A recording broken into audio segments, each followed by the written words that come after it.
Welcome to AM Whiskey. My name is Mark. This is Aaron. It's 2023. Cheers. Whiskey of the Year time. Cheers. Hey, good luck to you. I hear there's a little Thanks. competition between us. I on mean, this. you know.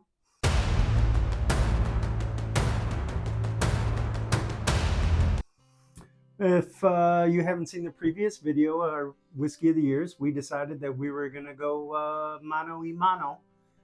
My collection versus his collection for what we thought were the Whiskey of the Years.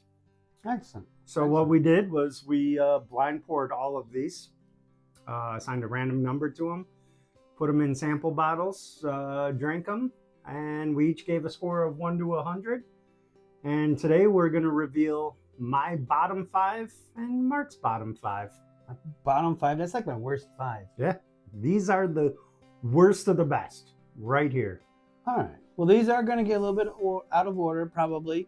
These will be our worst ones, but when we get near the end, it might get a little bit out of order. But I'll get it started because I had the worst performing bottle. You did. In 24th place, it was Benchmark Foolproof. Scored 151 points between the two of us. He get 0 to 100 from him, 0 to 100 from me. I gave it an 83. I gave it a 68. Yep. Not a huge fan of this. I believe this was one of the bottles that I guessed as soon as I tasted it. That is correct. It's a good bottle for the cost of it. This is probably the least expensive bottle that was in our Whiskey of the Year candidates. If you like the Buffalo Trace flavor profile, it is a great entry into Buffalo Trace Foolproof. Accessible if they sell it in your state, and relatively cheap. Excellent. Yeah. What do you got? My lowest performing bottle, which barely beat that out, the Benchmark Foolproof coming in at 151 points. My bottle, the Booker's, ended up right after that with 162 points total. You gave it a 78, which seems to fit. You're not a huge Jim Beam profile guy. And I gave it an 84. I do like the Jim Beam profile. So that's where that one fell. I blame you. Excellent. Well, I got something for that. A little Remus Gatsby 2022. I told you mine would beat yours. Just saying. Yeah. One bottle. One bottle. I bottle. I understand. I'm just saying. One bottle. When it came to your Gatsby against my Gatsby. Just like poker, man. I was setting saying. you up. You can win a few hands. I know. You can win a few hands. But no, the Remus Gatsby 2022 edition, it isn't all that in a bag of chips. It's a good pour. Scored 163 points. It was respectable. I gave it 81. And I gave it an 82. So it was really close. Consistent. I mean, we both liked it. And it actually tied in score with this next bottle. I was disappointed in this next bottle. I thought it was going to do a lot better. I was as well, but the next bottle was the Four-Gate Calvin Collaboration 5, also coming in at 163 points. And it's not surprising that you thought it would do better because you gave it an 85. I liked it. You did indeed like it. This one fell short on my palate. I gave it a 78. And part of that is as I've grown in my whiskey journey, I tend to lean away from finished whiskeys. Now, of finished whiskeys, I think this is one of the best. But I think that's kind of why it fell a little flat in my scoring, but still an excellent bottle. Well, let's keep with the theme. Finished whiskeys it is. 1 point more, scoring 164 points. Barrel Seagrass. I gave this a 90. Yeah. And you tore it up. I gave it a 74. And that's basically what I was just saying, is the finished whiskeys just aren't really my thing. This one, you could drink this and you might say, oh, this tastes like it could be finished in something.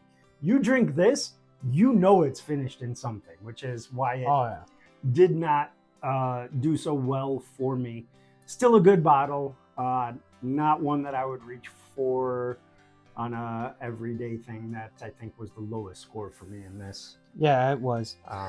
Lowest scoring bottle for Aaron was the barrel Seagrass. We're gonna keep it with me, right? On the low side, I had another low performer, the barrel 9-year store pick. Scored 164 as well, the exact same as Seagrass, but this one scored really even between the two of us. Yep. I gave it an 80. You gave it an 84. Yeah. Yep. Again, I thought this was just a good all-around bourbon. It's 9-year MGP juice. It's good. It's tasty. That leads me to my next bottle. Also, probably MGP juice. I don't know that we can say that for sure, but it was distilled in Indiana. I mean, yep, clearly says that. There's other distilleries there, but yeah, you know, probably MGP juice. It's the Fox and Odin Double Oaked.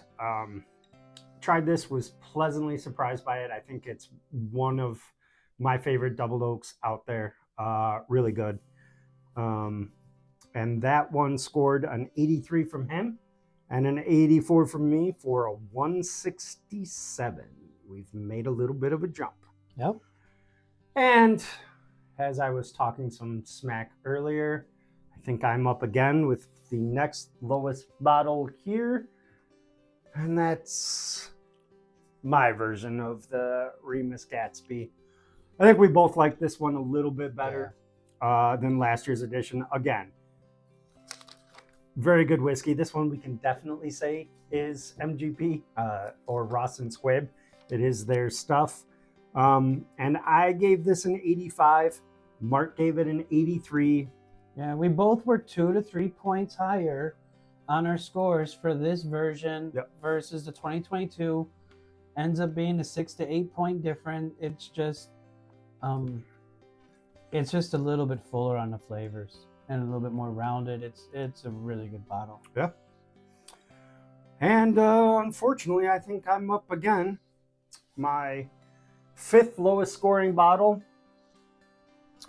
was another finished whiskey, and that's the Joseph Magnus Cigar Blend. Good bottle.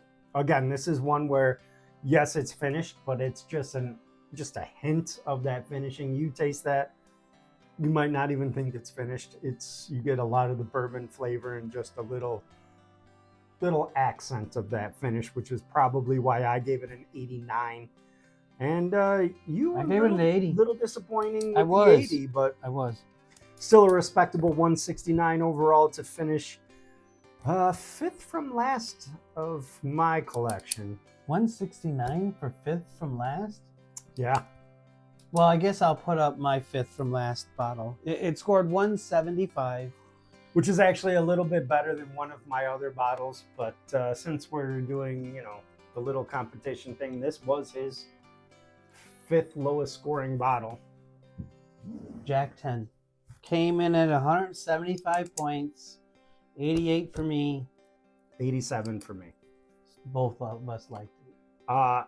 Very good. Just not as punched up on the flavor as maybe some of the other Jack Daniel's offerings. I was actually a little disappointed in this. This is one of those bottles that I think is very good. I thought it would do a little bit better, but again, this is the Whiskey of the Year candidates. We have a lot of really good whiskeys up here. Mm-hmm. So this is it. This is our bottom 10. This is the bottom 10, the bottom 5 from each of us. Not a bad bottle in the bunch. Maybe the benchmark. Nope. Can't say the benchmark because it's only $25, $28. It's for the money. It's definitely the best whiskey here for the money. Best whiskey? No. Best whiskey for the money, though. Correct. Yep. And this is the bottom 5 from each of us.